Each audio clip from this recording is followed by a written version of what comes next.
Respected delegates, valued participants, ladies and gentlemen, I am Shruti Vadrevu from Indian Institute of Remote Sensing, Dehradun.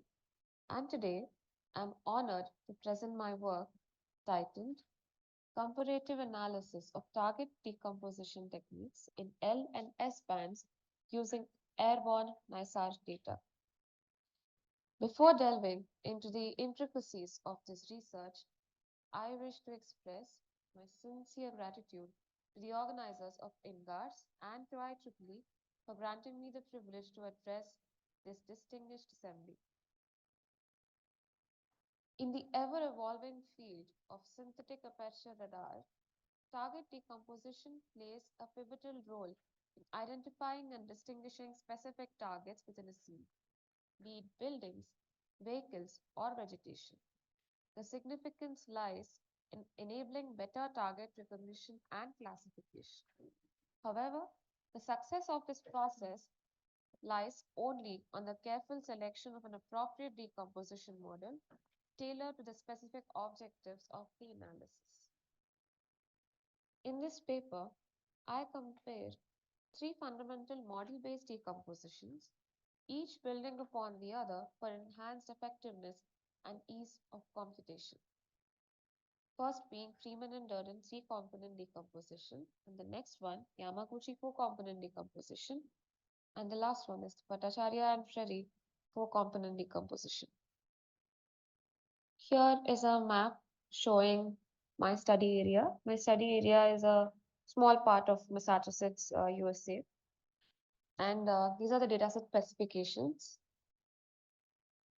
This is the methodology.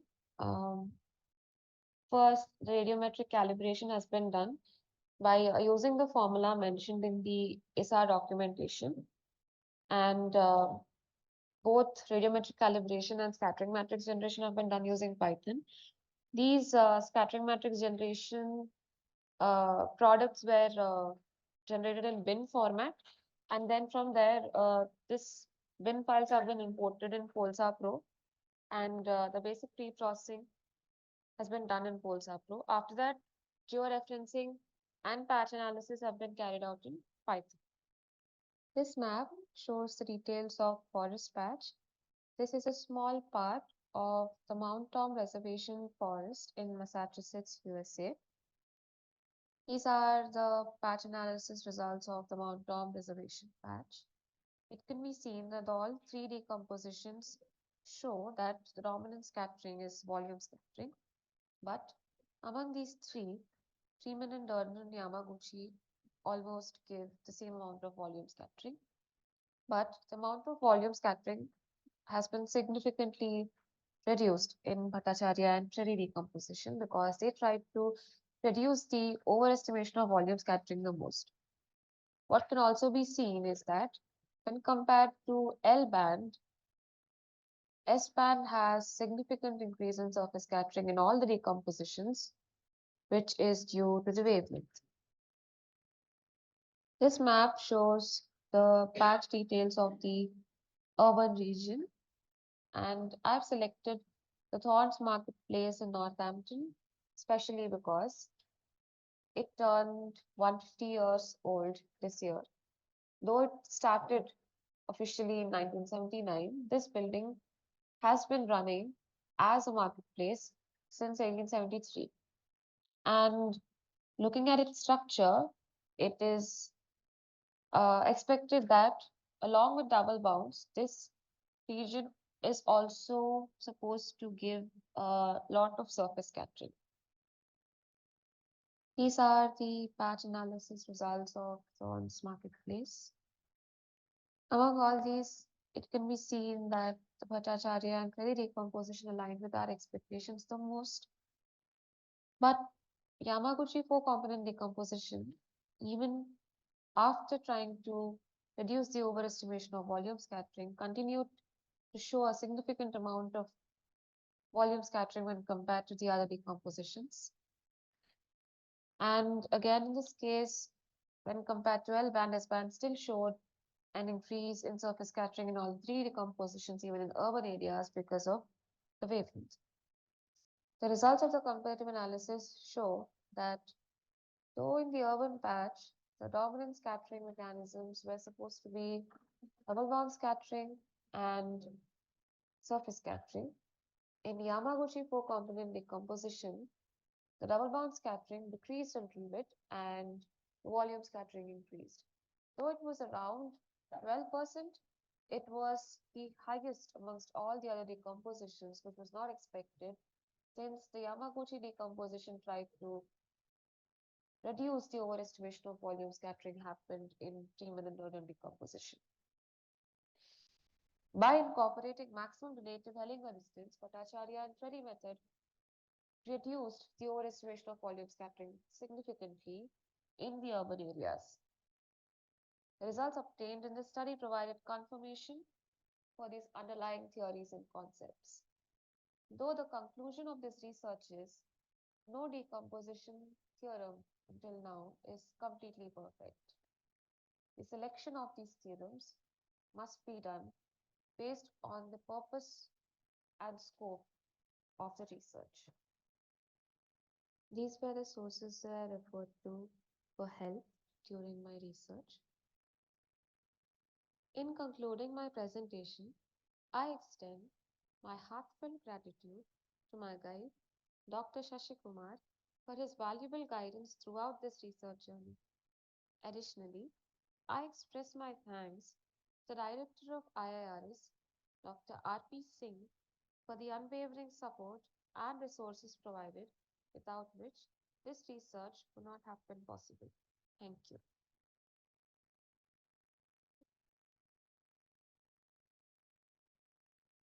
So we have time for questions, audience.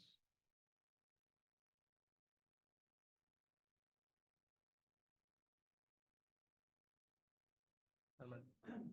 Regarding the Yamaguchi decomposition, the one, the Y for R, the giving the pattern. That may be curing the problem with the volume. So sometimes here some living targets, they look like volume. So that could be.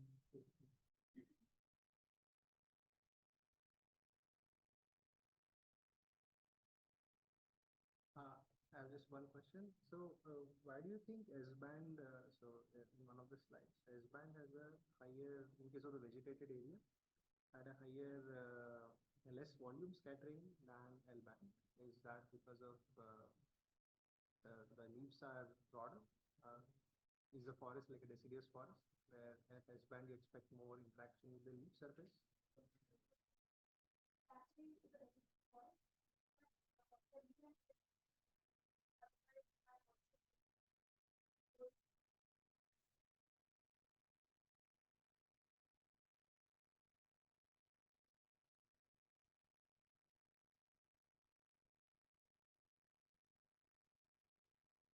When you say the processing was done in Python, is there any specific toolkit that you used in Python, or you wrote your own? The geocoding, what kind of models did you use? David Small's model, or the updated one by Gustavo?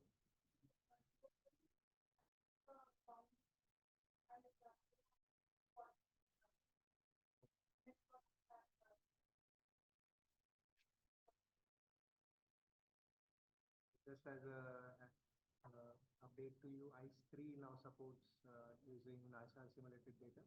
You can directly get a GCOV matrix out of geocoded covariance matrix. You can do your decompositions. Could be.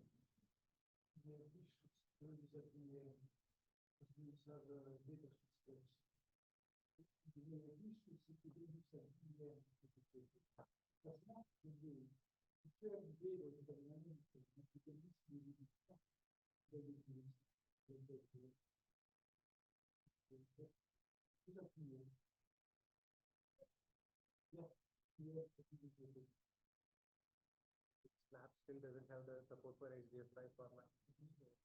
That's why she is trying to. But ICE3 does. It's fairly easy. Right. Thanks. Thank you, sir. Now introduce the second speaker, Jamali.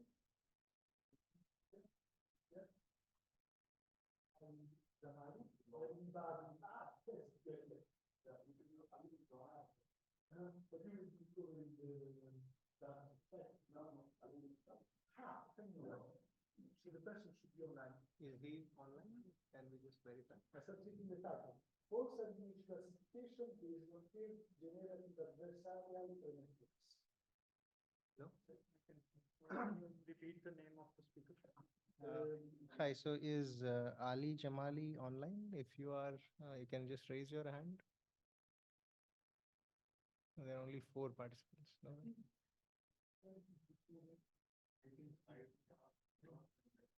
Then we can skip it then. Yeah, we don't. Yeah, we can try. Okay. So the third one is Partha Deb Roy. Thank you.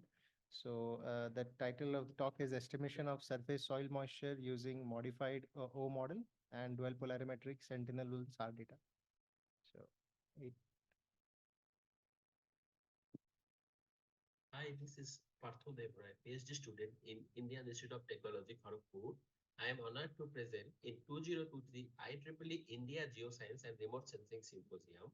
My topic is Estimation of Surface Soil Moisture using Modified O Model and Dual-Polarimetric Sentinel-1 SAR data. Along with me, the team is Dr. Subhadip Dey, Dr. Narayanarao Bhogapurapu, and Dr. Somsubhra Chakraborty. In introduction, soil moisture content is an important parameter influencing many agriculture and hydrological processes. Precise information of soil moisture variability helps in irrigation scheduling, flood prediction, drought monitoring, crop modeling, as well as weather forecasting. Now, microwave remote sensing is a practical method of estimating soil moisture in all weather situations. The O model is an important semi-empirical model based on co-polarization and cross-polarization ratio that can reliably estimate soil moisture and surface roughness in bare cell conditions. However, its accuracy falls in the presence of moderate to high vegetation density. The SAR backscatter from vegetation covered area is made up of scattering from the plants, scattering from the ground, and the interaction between the two. Different in situ measured parameters are used to remove the contribution by the vegetation canopy in many semi-empirical models, such as water cloud model. Recent development in model-based decomposition provides the opportunity to modify the O model as it would be advantageous over the alternative vegetation scattering models due to less dependence on in situ measured parameters. Here, a model-based decomposition proposed by Mascolo et al. Was employed in this study. Test sites are distributed in 2 clusters, the vegetables and sesame cultivated fields in Barpola and nearby villages near Kangshabati River, and another cluster with fallow fields in Albagicha, Paschim Medinipur district of West Bengal. The study area extends from 22.29 degree north to 22.40 degree north latitude and 87.27 degree to 87.35 degrees longitude. With the help of a roughness board, we measured the root mean square height. The specification for Sentinel-1 data acquired for the test site are given in table 1. In methodology, the backscattering coefficients from the O model can be written as sigma naught VH as displayed in equation 1. And for cross-polarization ratio, that is sigma naught VH over sigma naught VB as displayed in equation 2, where sigma naught is the backscattering coefficient, MB is the volumetric soil moisture content, and theta is the incidence angle. Further, if we replace sigma naught VH of equation 1 to equation 2, we can rewrite the surface soil moisture as MV as displayed in equation 3. The model validity condition switch to our field conditions. For a dual polarimetric SAR data, the scattering information can be written as 2 into 2 covariance matrix displayed in equation 4. The diagonal element of C, that is C11 and C22, can be related to sigma naught VB and sigma naught VH respectively. C may consist of significant vegetation effect. Hence, model-based decomposition technique is employed. 4 into 1 Stokes vector GV can be derived from the GV is equal to TR C sigma V. Here, sigma V are the Pauli basis matrices and here represent the trace of a matrix V ranges from 0 to 4. G0 is the total power of the scattered wave. G1 corresponds to the linear horizontality and vertically polarized power. G2 is the power at plus 45 degree or plus 135 degree linearly polarized component. And G3 is power at the left-handed or right-handed circular polarized component of the scattered wave. The dual pole Stokes vector for a random volume scatter can be mapped as equation 5, where MV is the volume proportionality constant and FP is the single particle shape parameter. The range of FP varies from 0 to infinity, where 0 corresponds to the scattering from a random dihedral particle and infinite corresponds to the scattering from a sphere. Here we assume the resolution cell consists of randomly oriented dipoles. Hence we set the value of FP is equal to 2, which gives the expression as equation 6. Therefore, the expansion of S can be written as S equal to MV into SV plus MS into SS, where MS is the proportional constant of the scattering from the soil surface component and SS is the Stokes vector representing the soil surface component of the wave. Therefore, the Stokes vector of the soil surface component can be written as MS into SS is equal to S minus MV into SV. Utilizing the polarized Stokes vector, we can formulate a new 2 into 2 covariance matrix CS. However, in this case, the rank of CS become 1, which means that C22 cross-pole components of CS become 0. The modified C11 element is CS11 of CS is used in equation 2 to retrieve the surface soil moisture. In results and discussion, correlation plots of in situ soil moisture and retrieved soil moisture from backscattering coefficient by using the O model has been displayed in figure A and the proposed method displayed in figure B. In case of O model, the RMSE has been found with 0.151, whereas in case of the proposed method, the RMSE is observed as 0.114. Hence, a significant improvement of RMSE of approx 5% is observed using the modified O model. Different colors are used to display the different surface roughness conditions. As we can see, the blue colored dots with low roughness points, whereas the red colored dots are with moderate to high roughness points. Now, from the both plots, we observe an underestimation of soil moisture for high roughness field conditions, especially the points with roughness value higher than 1.75 exhibit severe underestimation in the retrieved soil moisture values. The high roughness content of soil surface increased the scattering entropy, due to which we observed an anomaly in soil moisture estimation. In conclusion, in this study, the soil moisture content was retrieved using a model-based decomposition and O model. This method could retrieve soil moisture from bare and rough fields using dual-pole SAR data and were found to outperform the previous O method in soil moisture retrieval. The overestimation of soil moisture in fields with low to moderate roughness is successfully rectified in the modified method.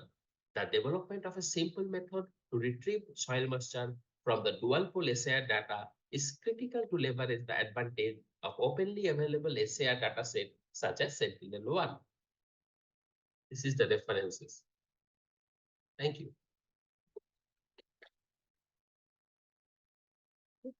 Folks, now we for questions. So, how will you compute those MF and MV power? And does the MV power equals the unpolarized power? So the MV power is considered after considering the shape parameter FP equal to. What is the basically what is exactly the MV power? So MV power we derive from that polynomial equations that we derive from that Stokes vector first and second. Does it come from one of the references? Yes, must follow it up. Questions?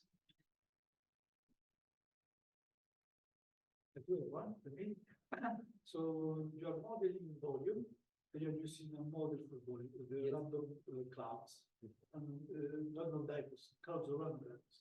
And then there's different type of volumes. There's not just a single one. They do have different signatures. It's a different covariance matrix. Did you try other models, see if this improves your estimation?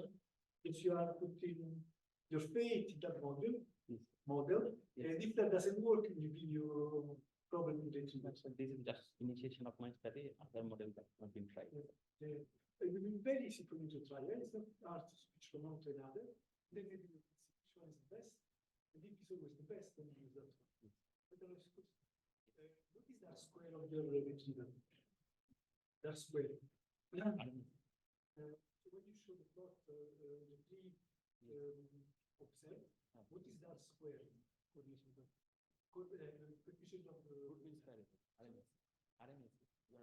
no, the correlation coefficient, the Pearson correlation coefficient. Yes. How much was it? 0.1. 0.1, okay. All right. I didn't see, sorry. Good. One question from the audience? Yes. Thank you. You are introducing the next one.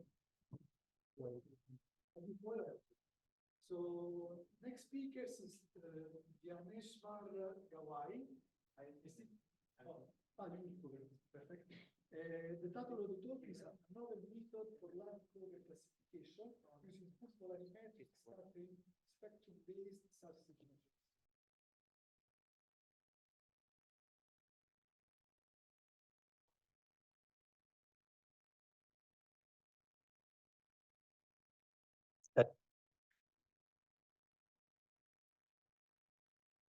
Hello everyone, my name is Gyaneshwar Gawai. I am doing my master's at IIT Kharagpur in Agricultural and Food Engineering department.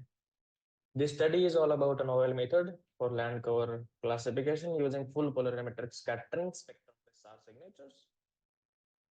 We know land use and land cover has been of prime importance due to a lot of human activities. There has been already a lot of research conducted. Here are few of them. By using the backscattering amplitudes, alpha, anisotropy, entropy, some machine learning and deep learning algorithms, polarization signatures. In this study, I have used polarimetric spectrum, which can be generated by projecting the coherency information onto different non-orthogonal scattering mechanism basis.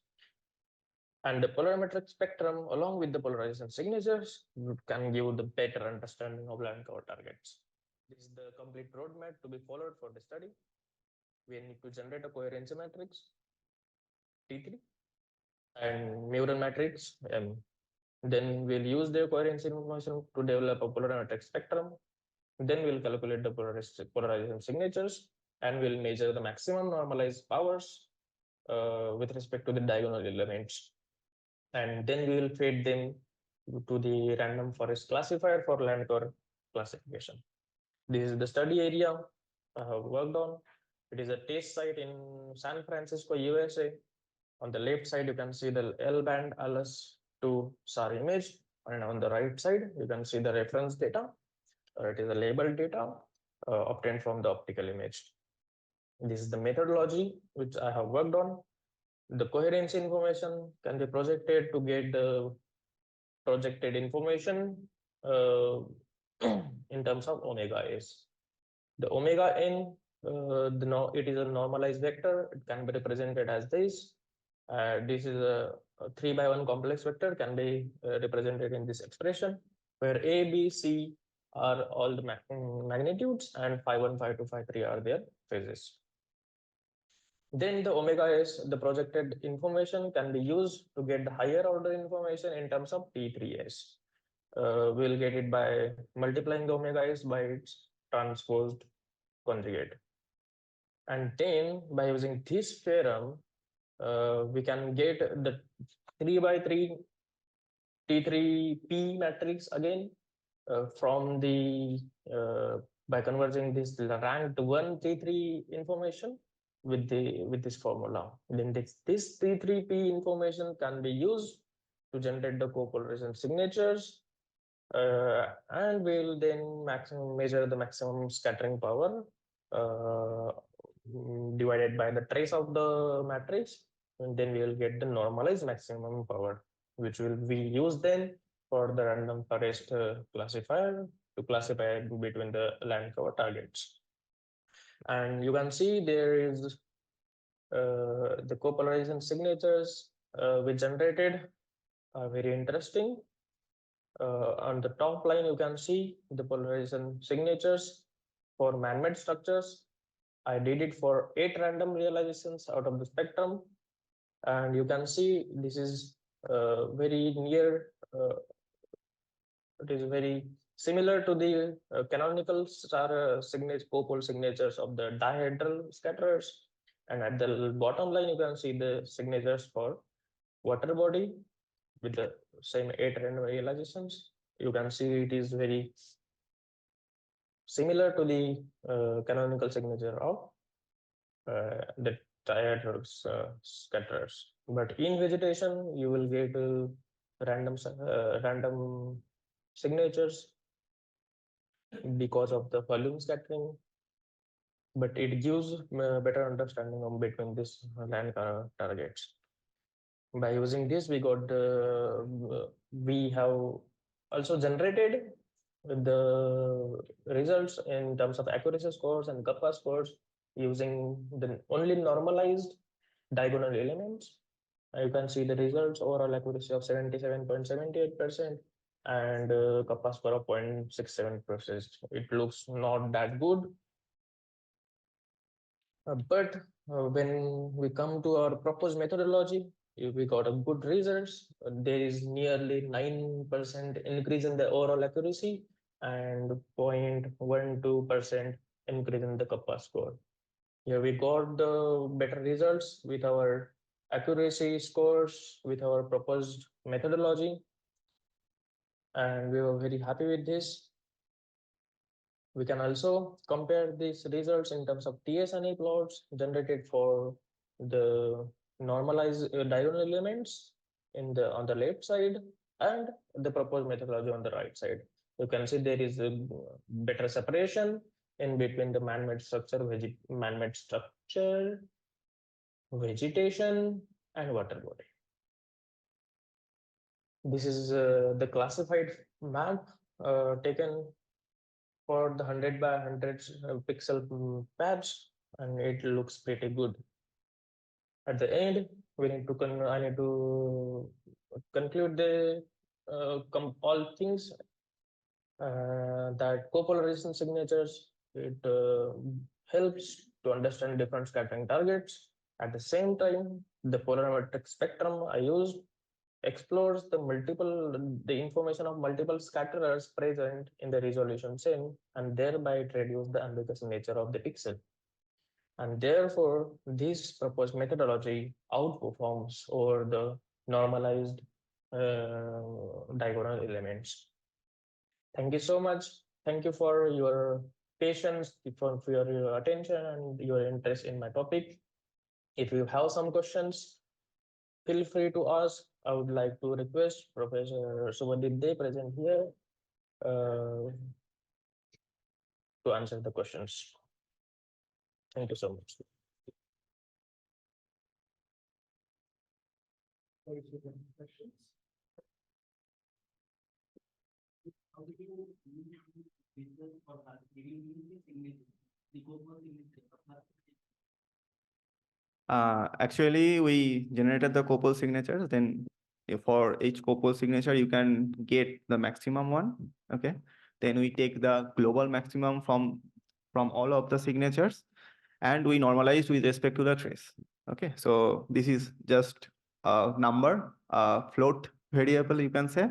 We are using that number to classify the land cover targets. We are not using the complete signature for the classification.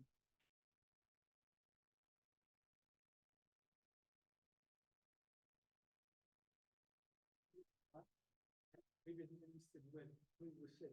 But how is the split between testing plane and what is the definition of the pixel of the testing plane, or what is the split and the methodology of cross-validation? Okay, so as you can see, like this is a very, very complicated computation, so it will take a lot of time. So when we are having a big data set, what we are doing is generally we are taking 60% of different classes randomly for each time, And we have done this for 30 times so that we can get the mean and standard deviation for the classification. And that's why when if you remember the classification part there, we were not able to show the complete map because it takes a lot of time. So we took a subset and then we solved the thing actually. Yes. 50 times scale, like cross validation. Yes, 30 times cross validated. Yes. Because I think the results you get 86 speak. If your class consider not the seed, but in the seed there is also other things like there is the class, the target like ships, there is the Yes. the ghosts from the city. So Yes. I think those things will create problems, but you're considering as water, but polarimetric they don't look like water. Yes, but I think we used the random forest. So here at the end of the day, this is again supervised. So we are again modifying it. So because we got good results also with the unsupervised k-means. Just the thing is that for k-means you do not know which cluster it is. So we are still just analyzing that what we are actually getting from that unsupervised part. Yes. Whatever things that the class that is water, the blue thing there. Yes. Some of those pixels, they are not waters, they are ships. Yes, And exactly. then they give you this classification, but it's not your fault. Because they're not Yes, that may happen. It's actually bigger than 86, but 86 is a conservative estimate. Yes. Okay. More questions? Otherwise, we can move to the next. Thank you.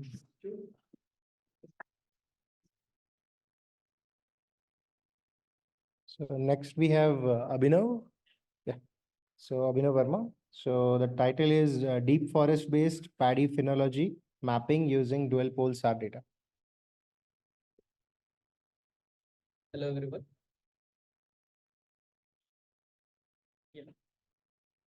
Hello everyone. My name is Abhinav Verma.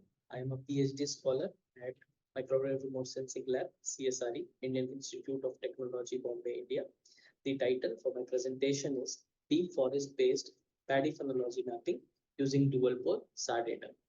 Identifying various stages of a crop is crucial to optimize its productivity as it provides crucial inputs to several management plans. For this, synthetic aperture radar SAR data is a viable option as it is sensitive to various physical and geometrical properties of the crop.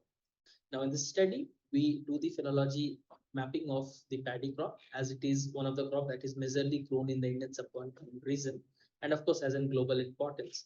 Now there are several methods that have been introduced in the literature with full polarimetric SAR data, scattering type parameter such as the cloud, Poitier, alpha, and different scattering powers that we get from the several decomposition techniques have been employed for mapping the phenological stages of paddy. When it comes to dual polarimetric SAR data, for HHHPV datasets, two two-pole channels, we have the polarimetric coherence and the backscatter response that have been utilized for mapping the stages of the paddy crop. Now, when it comes to HHHV and VVVH, here we have two cross-polarized dual-pole SAR data. In this case, we either use I only rely on the temporal backscatter coefficient or the vegetation indices to map different stages of the crop. However, there are certain challenges when it comes to phenology mapping using dual polarized SAR data due to its limited polarimetric information when compared to full polarimetric SAR data. And therefore, we can only derive a limited number of polarimetric parameters from a dual pole SAR data. With backscatter response, it infers about the structural property of the crop. However, it offers limited understanding of the diverse scattering mechanism of the crop at their different stages. Also, many studies have reported the saturation of backscatter values at advanced crop stages that leads to similar backscatter response at some stage of. Therefore, in this study, we propose a new parameter called generalized complexity measure that helps better characterize the scattering response from crops at their different growth stages. Now, here's the plot that shows the complexity values on the y-axis for a mixture of coherent, target, and an ideal depolarizer. A coherent target can be related to the bare field condition or the initial growth stage of the crop, and therefore we get the scattering to be more polarized. Whereas ideal depolarizer is a theoretical condition where all the incident wave is depolarized, is basically depolarized by the target. Now you see, for both these extreme conditions, we have the complexity value to be 0. But whereas for some mixture, a proportion of mixture of the coherent target and the ideal depolarizer, we get the complexity value to be 1. So as the crop progress, we get these mixture of scattering from a coherent plus depolarizing target, which is what we have used in the deep random forest uh, classifier to classify several stages of the paddy crop. Now coming to the methodology flowchart, we have Sentinel-1 temporal images, which we processed to obtain the wave covariance matrix, using which we form the input feature vector. We derive descriptors such as the backscatter coefficient values at VV and VH polarization. We obtain the wave entropy parameter and the proposed complexity parameter, which we then used in the deep random forest framework to obtain the different phenology classes of paddy. Now, in deep random forest framework, we have several levels in the cascade, and each level has several number of random forest. Now, each level in the cascade utilizes feature information of its preceding level and supplies its output to the next level. Now, how it works is each random forest produces an estimate of the class distribution of each of the phenology classes, which then gets concatenated, which then forms a vector and gets concatenated with the initial input feature vector, which are our polarimetric descriptors, and then perform classification in the next cascade. Now, to manage the risk of overfitting, we do a k-fold cross-validation to check whether the classification accuracy has improved in the subsequent level or not. If it has not improved, the classification stops at the preceding level and we get the results at that particular cascade level. So here we show the different phenological stages of paddy that we have mapped. So, and the different field photographs that we have collected during the ground truth data collection.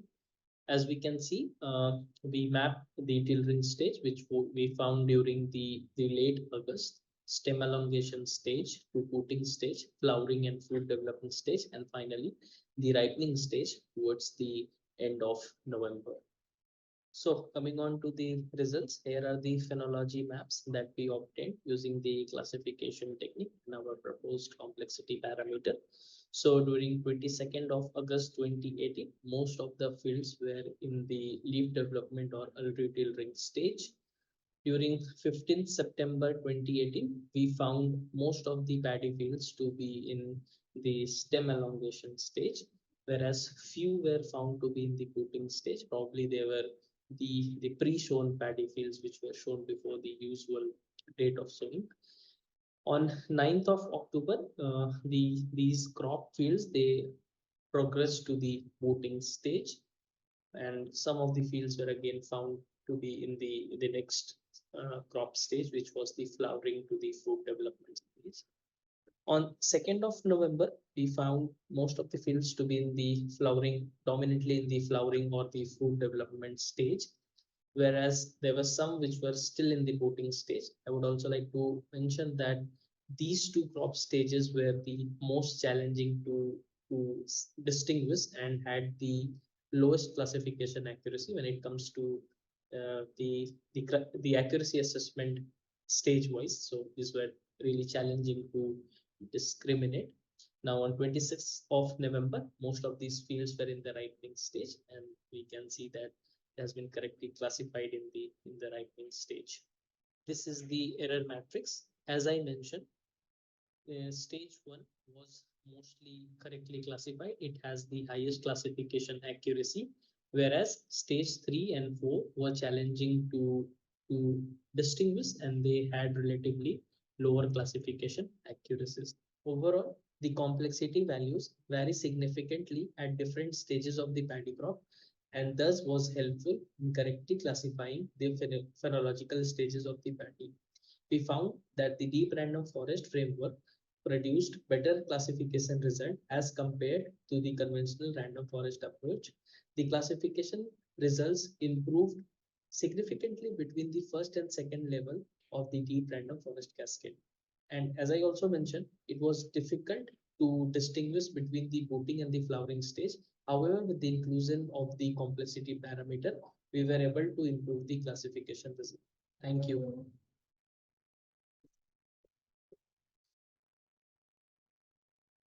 Floor is open for questions.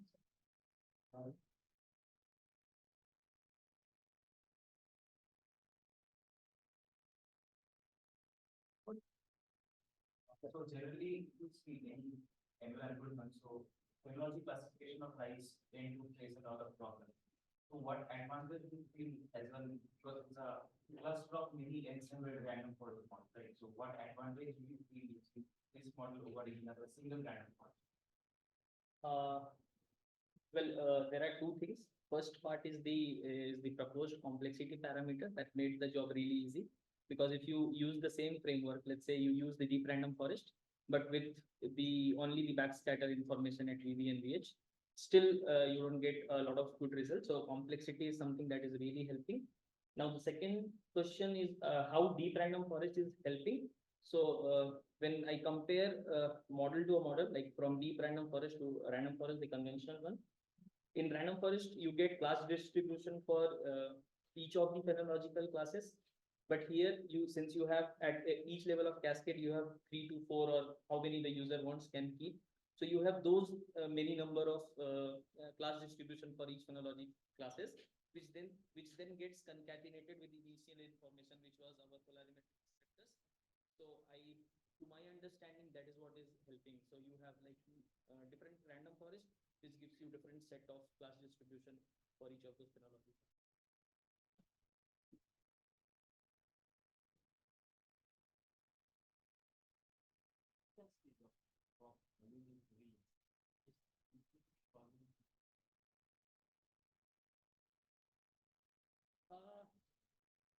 Sorry, other water blocked areas.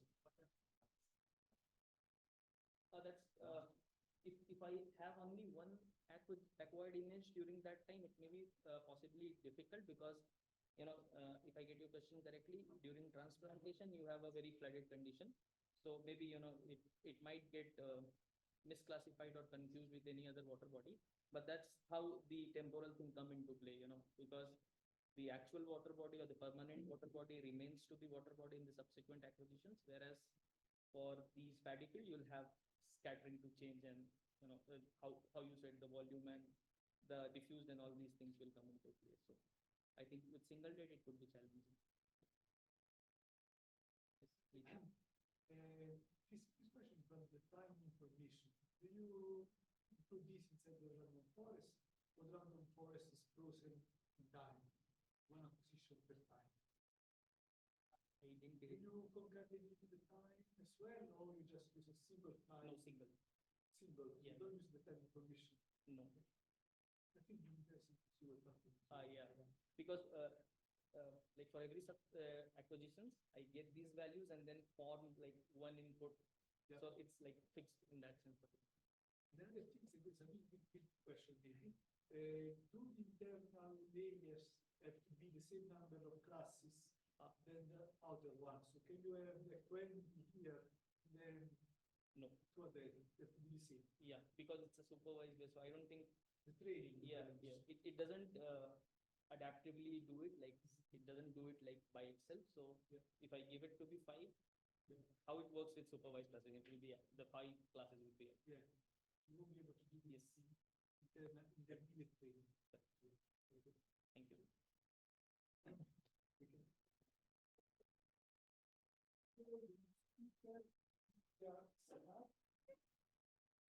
The name of talk is multi-line subsequence in the above to INSAR analysis for the graph-based open sublab. In this presentation, I'm going to discuss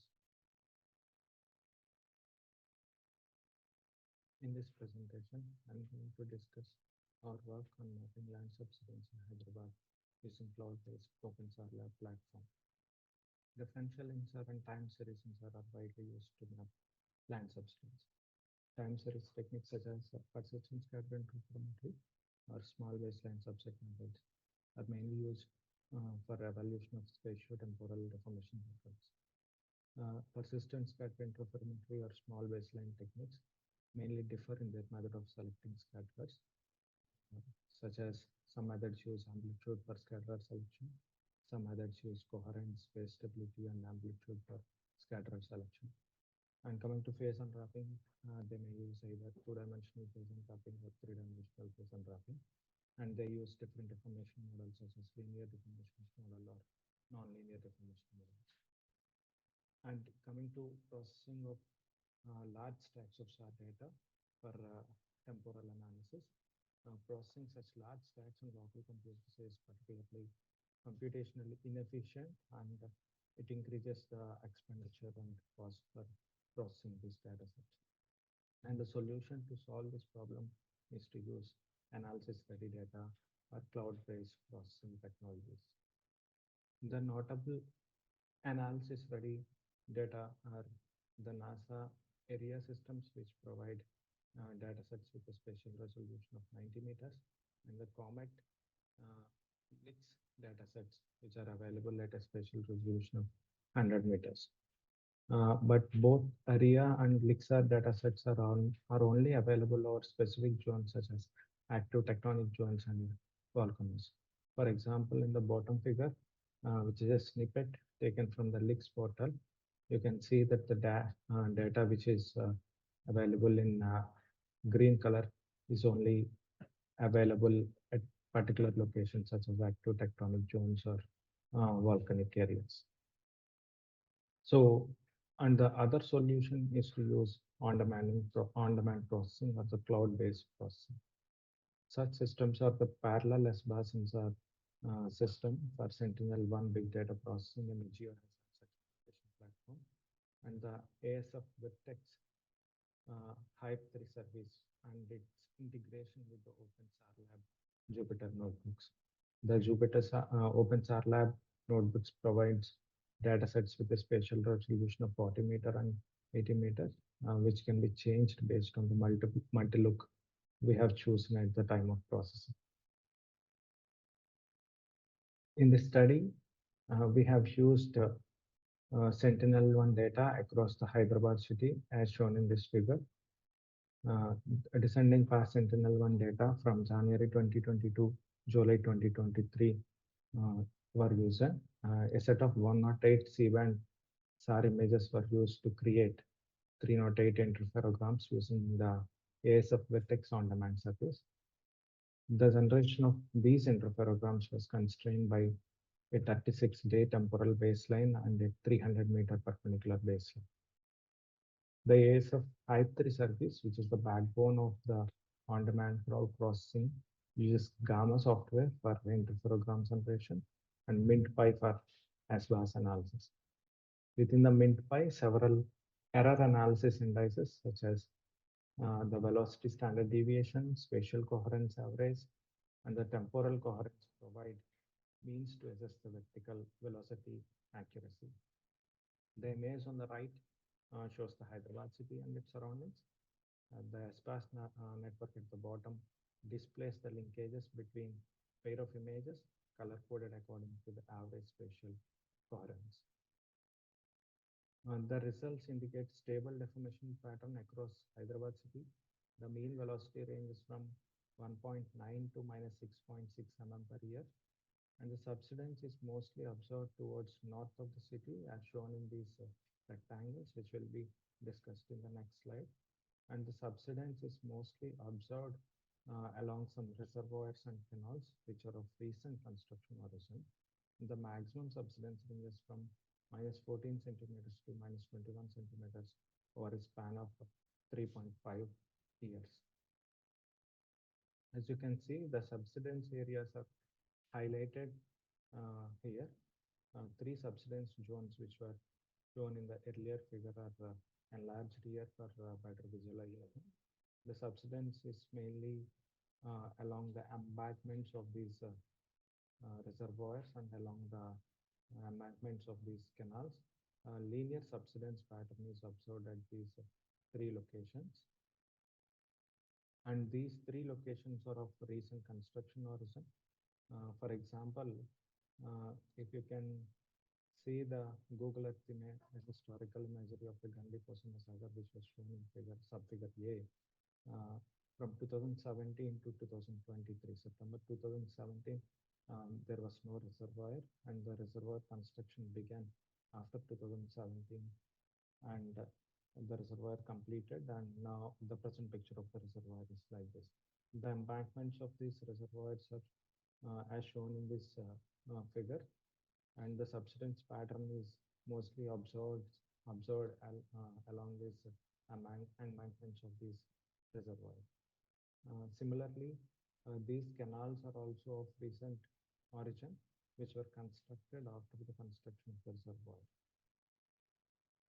The conclusions indicate we analyzed subsidence analysis in Hyderabad using Sentinel-1 data from January 2022 to July 2023, spanning 3.5 years. We have used a cloud computing platform known as ASF OpenSAR Lab for this purpose. Unstable deformation pattern is observed throughout the Hyderabad city and its surroundings. Main subsidence zones are observed near water bodies, and a linear subsidence trend is observed.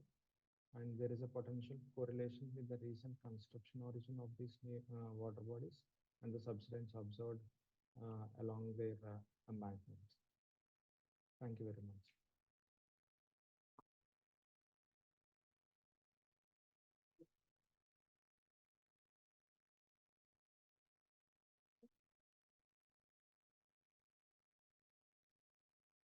So, all the data sets, did you try some sort of scattering interferometric technique or pressure on the temporal baseline? It's a small baseline subset analysis, not a persistent scatterogram. So the spatial resolution is 40 meter. So it is not at full resolution also. So we did the small baseline analysis using the MINT5 package within the OpenSAR lab environment.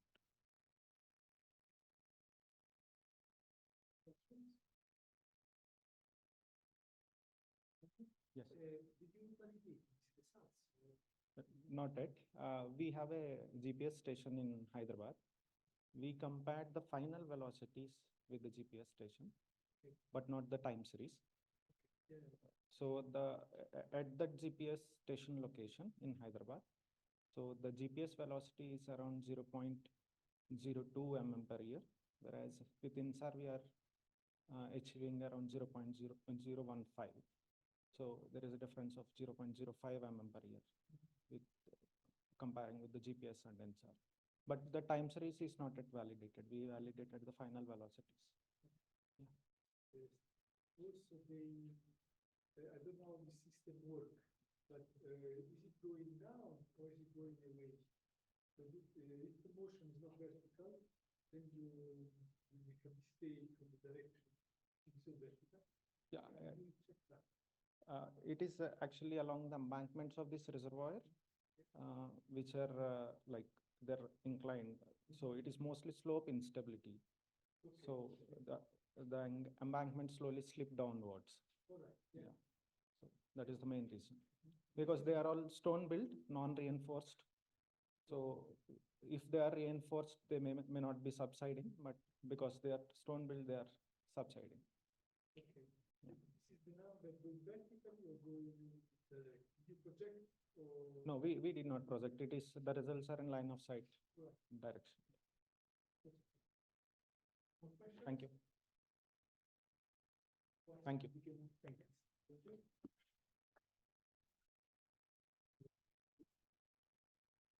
Next is Felix, Vishwanath, and we have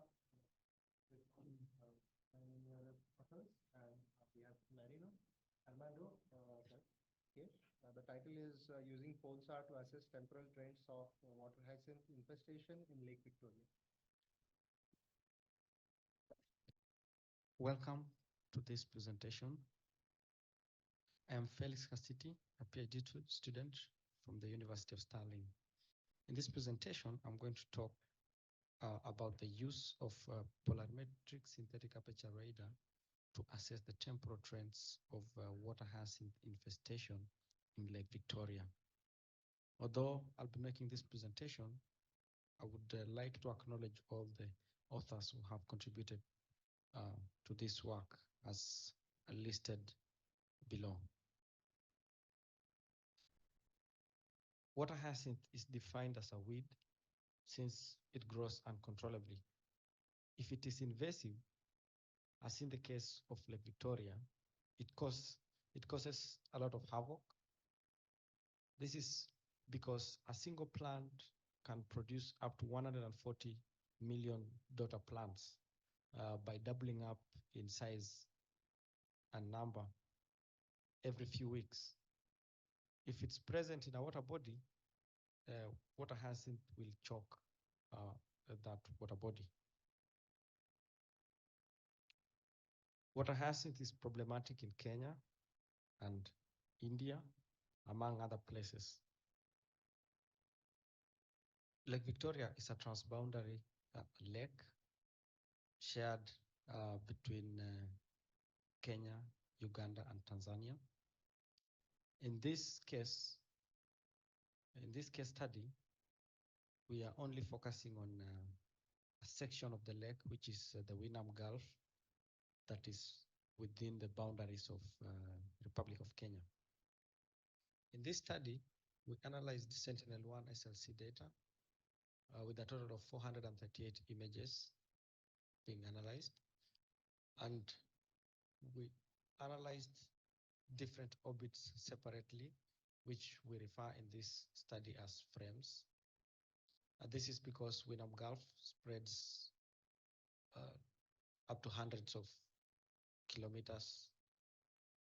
Therefore, we analyzed this data set separately, and we did not combine ascending and descending orbits, which is something that we will be considering in future studies. Sentinel-1 data was processed using Snap GPT into geocoded covariance matrix format. This one then co-registered together so that all images were aligned for change detection. The change detection involved the selection of dates where there was no water hyacinth, and if there was change, then it was likely due to water hyacinth. A threshold was later applied from the change matrix that was obtained. The science behind the change detection is that we anticipate that where the surface is smooth, there will be specular scattering occurring on that surface. But when there's wind-induced roughness, as in the case of a water body such as Lake Victoria, then there will be some bragg scattering occurring on the surface of the lake. However, whenever there's vegetation floating, it is expected that there will be some volume scattering due to the vegetation, and it's also expected that there will be some double bounce occurring between the vegetation and the surface of the lake. The optimization of power difference methodology, which is applied in this study, has been applied before in detecting water hyacinth over Vambanad Lake. But the difference between Simpson et al. Research and this research is that we are considering the minimum eigenvalues for change detection. The figures below show some of the outputs from the change detection. From the top left image is a VV polarization image, and after performing the change detection, we see that there was no water hyacinth detected over this area. As compared to the image below that, once the thresholding has been applied, we can detect that there's some floating vegetation, which is associated with which is water hyacinth over Lake Victoria. And zooming into a smaller section of the lake, which is the Kisumu Bay area, we also see that the change detection performance is able to isolate clean or clear waters from water hyacinth infested waters. After performing the change detection, we are able to extract the area that is covered by water hyacinth, as demonstrated in the plots in this graph. So we analyzed the different frames and estimated the aerial coverage for each frame.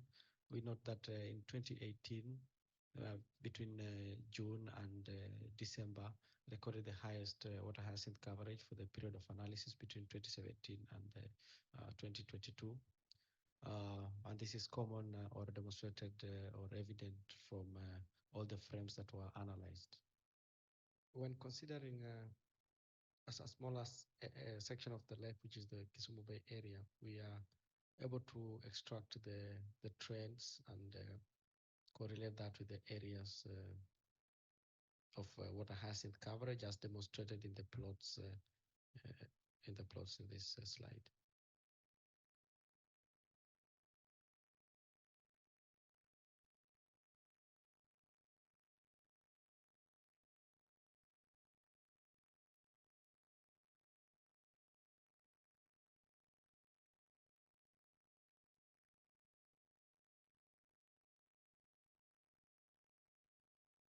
Looking at the monthly variability of water hyacinth, we note that the lowest coverage has been recorded between the months of February and April, while there has been a historical steady rise and peaking of the water hyacinth coverage between September and November, while the decline generally begins from December onwards. This research demonstrates the potential of using SAR polarimetry in mapping and monitoring of water hyacinth in vast areas that cannot be monitored using in situ techniques. And the future research will be focusing on the estimation of biomass, besides just estimating the extent of water hyacinth.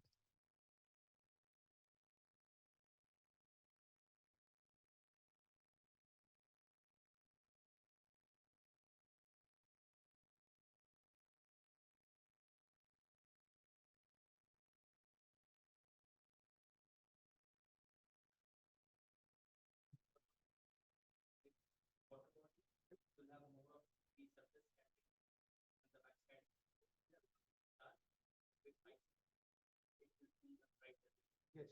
Why not why not the simple backscatter will not be right? Yeah. I want to understand the main thing. Very good question. Indeed. It's a figure that Felix didn't put the plot. So we did a scatter plot of BB pH, so just a backscattering, for water ice, clean and dirty and water ice in presence, and then these minimum and maximum eigenvalues. So after you do the optimization, so you orient your axis, just indicating BP and pH, see the separation, and the separation is much better. From there, it looks like, well, you see it, but in some cases you don't see it. The cases where you don't see is when there is low density. So if maybe I can try even to see one of those things. So there are places like, do you see the screen? Yeah. There are places like this here, where the density is low and is not very clear. And there are also places, I don't know if we included the things here, but there are waves. So the waves will give you false alarms. The very faint things will give you misdetection. By using the optimization, you basically change the axis. Instead of using HD, you rotate it until you get the right one. This helps a bit the things. Also, it didn't show the accuracy. The accuracy also goes up. Yeah. Any other question? I have one if I may. Yeah. So, what advantage would this have compared to a simple NDVI? Yeah, indeed. The optical is the way that people normally do for detecting water ice. And historically, if you see the papers, it's all optical until Morgan, the paper that's Felix 2 years ago, where we started with radar. With optical, you can do it. You have some issue with algal blooms, other things that are very green. But if you do it cleverly enough, so maybe not just NDVI, but a bit more clever, you can do it. There's no issue there. So optical is very good. You also have higher resolution. So at the end of the story, you will even get a better map. The problem is that if there are clouds, if you really see some, forget about it. There are some people I heard that they were doing tests, just HV, so not the best of all, and optical, and they say that radar is almost as good as optical, just a tiny bit less. So yeah, if you have optical, use it. Otherwise, do the optimization, you get a better result. Thank you, Armando.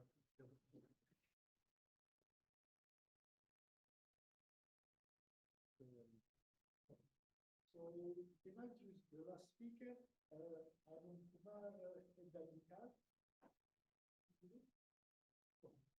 The talk is decision level measurement with based radar technology.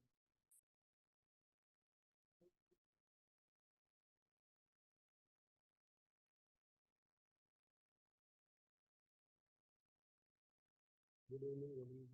I am Kumar. I am going to present our paper titled as Precision Level Measurement Using DNA-Based Radar Interferometry. The authors of this paper are Kumar, Raymond Pinto, Avik Bhattacharya, Y.S. Rao, and Gulab Singh. The affiliations of authors are as given. Background and aim. Industrial process tanks requires accurate and precision level measuring instrument. To get sub-millimeter accuracy, it requires more operating bandwidth and processing techniques like DFT interpolation and geometry method. Using this method, measurements resolution achieved was of the order of 8 to 10 times over RF band. Still, there is a rising demand of precision measurement in non-contact mode. To meet this requirement, an experimental study was conducted for final level measurement by utilizing interferometric technique. This slide briefs about the methodology utilized for this level measurement demonstration. Compact metallic tank with water is utilized for this experiment. The dimension of tank is 2 meter high, 0.3 meter radius. A handheld VNA instrument, that is vector network analyzer, and to make model number S820 is used as SFCW transceiver, that is step frequency continuous wave transceiver. 5-meter long coaxial cables are used to connect between instrument and antenna. This narrow beam antenna will help to focus in on water surface, that is in real aperture mode. The major test specifications are given in table. Using differential interferometric technique, the finer measurement over liquid levels are conducted. After utilizing phase unwrapping technique, same can extend it to wider range of measurements.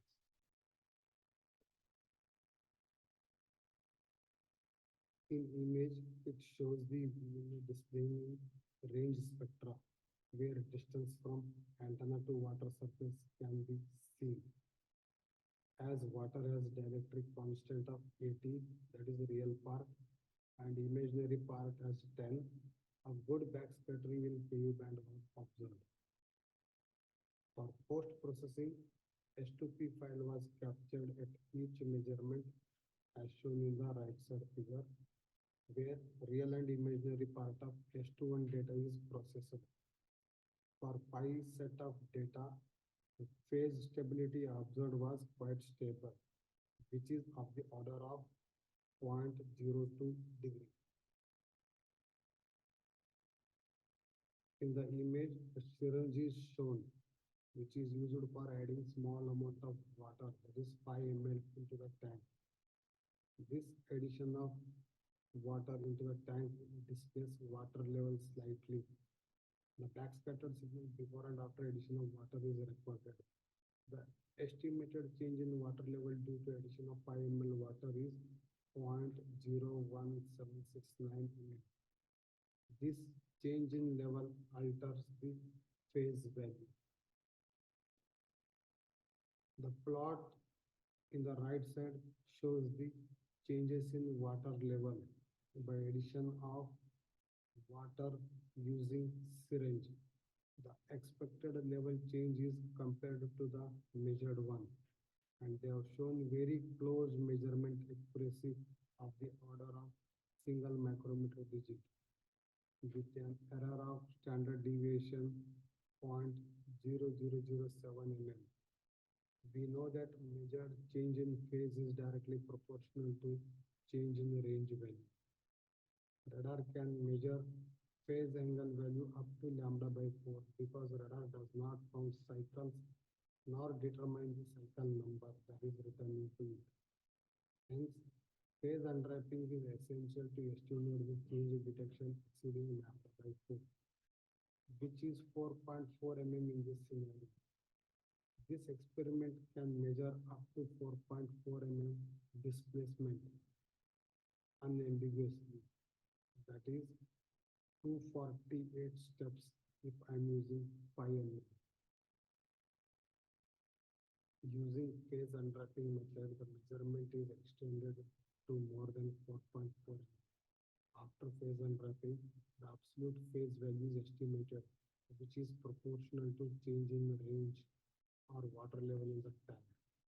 At least 2 phase values should be recorded within 4.4 mm level for phase value computation. Otherwise, measured phase value is ambiguous range.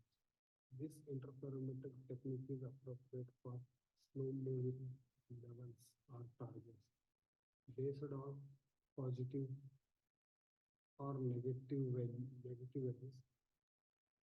one can decide filling or drain. 500 ml of water is added to the tank where level increases by 1.769 mm.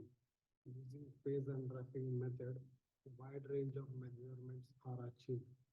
This experiment has conducted up to level change of 34 mm.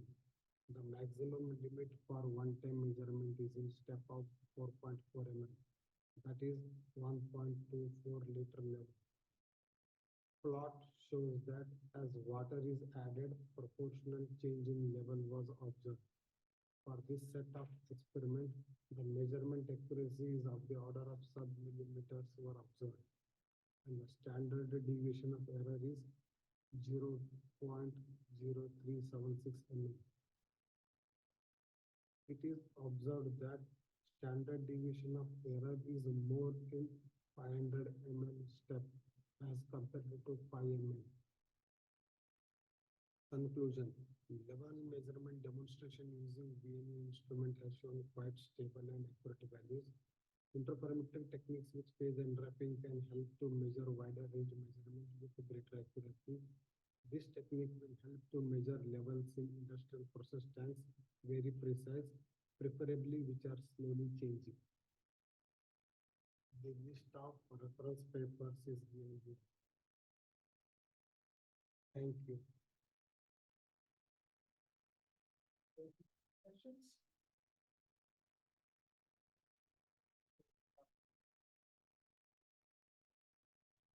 This is 1D phase unwrapping. One dimension.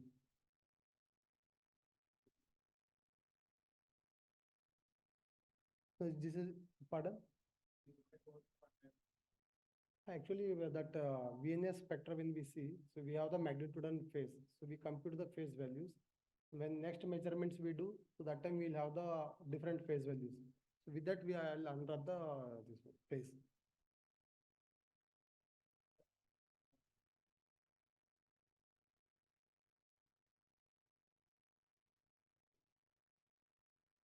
because I think here that measurement range is more comparing to the this 5 ml one.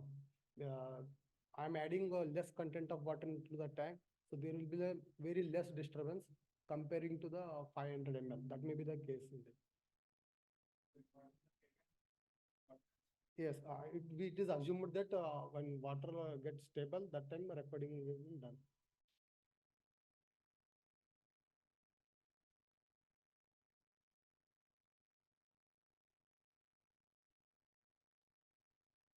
Yes, sir. So, when it's 5 ml, I think the increase you're saying is of the order of 0.7 micrometer. Yeah, it's Right. So, at that 0.017 mm, around 17 micrometers. at that low values of increments, we will also take into account the surface tension. But some water will stick to the surface, and the actual increase will not be the calculated one from the geometry. Actually, here what happens when radar focuses into the tanks, so I'm getting the more backscattering from that nadir location, so which is at the center of the tank. So it will do that peak search. So that will be the center of that tank. So that edge side it will have the more range values. So I'm taking the lowest one. The expected volume increase will not be the same as what actually it is, because some surface tension will pull the water on this side. That may be yes. Because you are taking the order of micrometers. Micrometers. Sure, yes. In flowing water, it may not happen. Flowing water, it may happen. So this is a stable. Just for experimentation, you just put fixed volume of water. So that phenomena may be there. But if it is non-infinite time, the water will be flowing. So then it may not happen. Any other question?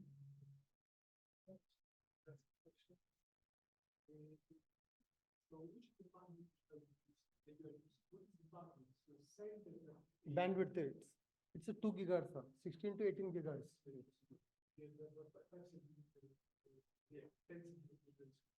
It is 75 mm.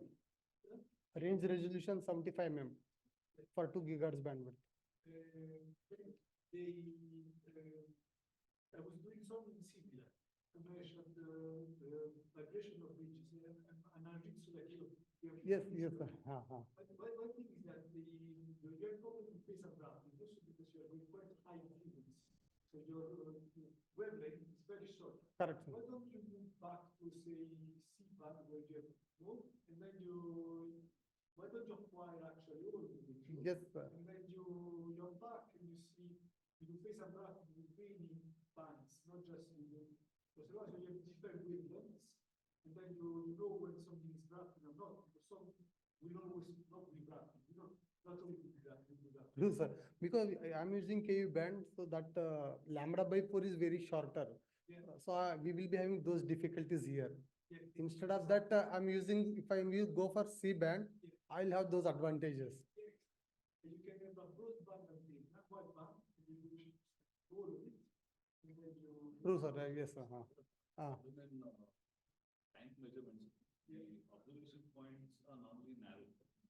The tank may be large, but the observation points are narrow. The nozzles, That antenna sizes. Yeah. But if for the books, you don't get it for that. Because you always stay one. As long as you know, you got this started, it doesn't matter. It's just that you gain a distance from arrival, doing some bounces. If you try, we can try. Thank you. Yes, just to check, do we have Ali, Jamali, Roy? We do not have that. So, thank you all. Thank you all. We conclude this poster session on synthetic aperture radar, and we had 7 very interesting talks with a very wide range of applications using SAR data. And I hope you all enjoyed it. We will now go for a short tea break, and then resume back for other sessions at 4 p.m. Thank you.